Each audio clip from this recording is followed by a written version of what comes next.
Welcome back. Now, let's bring you some good news coming from the UK, where Prime Minister Boris Johnson has welcomed a baby boy. Juliana Olayinka is standing by to tell us what reactions we are getting this morning, of course, coming from that good news. Good morning, Juliana. Congratulations to the Prime Minister. Tell us what reactions we've seen so far since this news broke.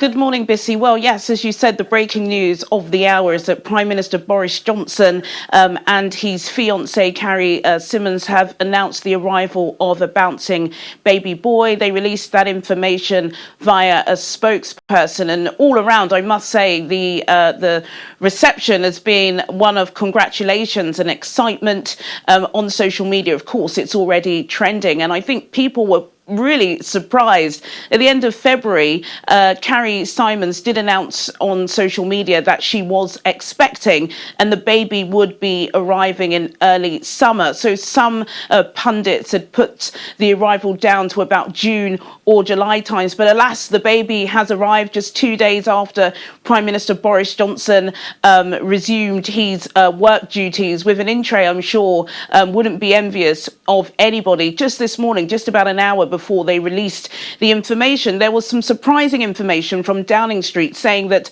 Prime Minister Boris Johnson wouldn't be attending PMQs. And that had, of course, everybody gossiping, because we had expected that this would be an appropriate time for him to once and for all face the new Labour leader, Sir Keir Starmer, and answer those questions that so many of us are eagerly waiting answers to. And now we know why. It's because he's had this baby. Yes, congratulations to them. It's been a really difficult time, of course. Just a couple of weeks ago, Prime Minister Boris Johnson was in intensive care. He had a very close breast stroke with death. He survived that, and nobody knew that his fiancée was, of course, so heavily pregnant at the time. She too also had the coronavirus. So this is great news, but there will be some difficult questions. One of the criticisms that the government has faced over the last couple of weeks is that they feel there has been a lack of leadership.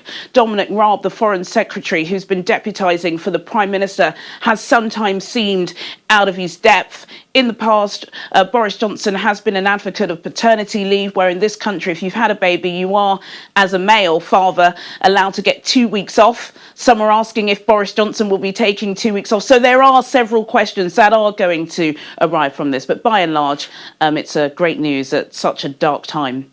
Great news indeed, and of course we'll see those questions answered in the coming days. But moving on now, British Airways is set to cut up to 12,000 jobs from its 42,000 strong workforce. Of course, that is due to a collapse in business caused by the coronavirus pandemic. How easy would this be for British Airways, as Bob is already kicking against the plan?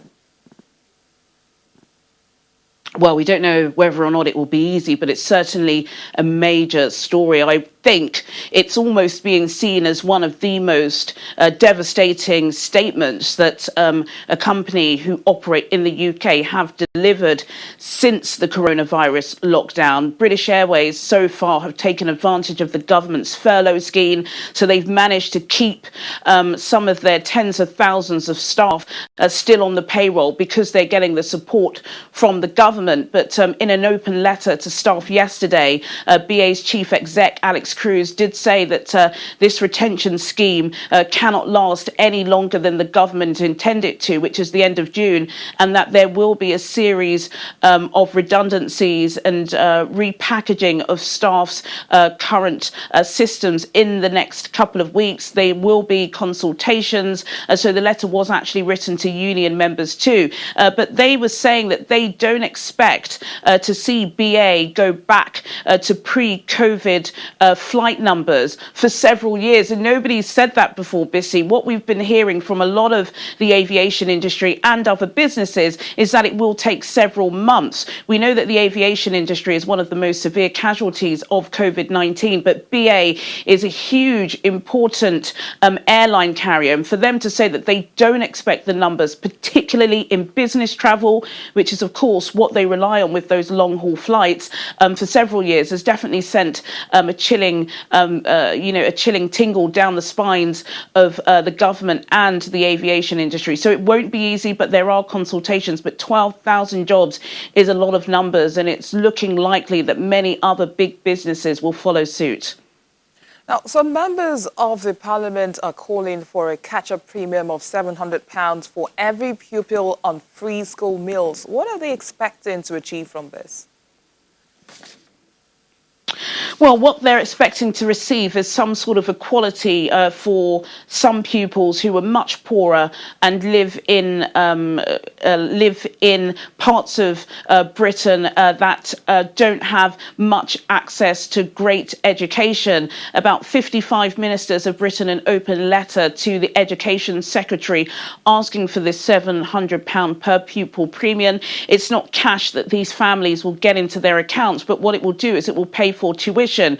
Schools now have been shut for nearly 2 months, and they do believe that that 2-month gap will have devastating consequences in the months and years to come, that some students just won't be able to catch up, and they fear that some families are just not able to give their pupils, their children, homeschool tutoring, which many of the more well-off, well-advanced children will get. So they have written to the Education Secretary. They do want to try and get some university students or tutors to come and do these 3 to 4 times a week, half-an-hour tuitions. And they think by doing that, by adopting that approach over the summer, when children start to go back to school in September, there won't be too much of a gap between disadvantaged learning.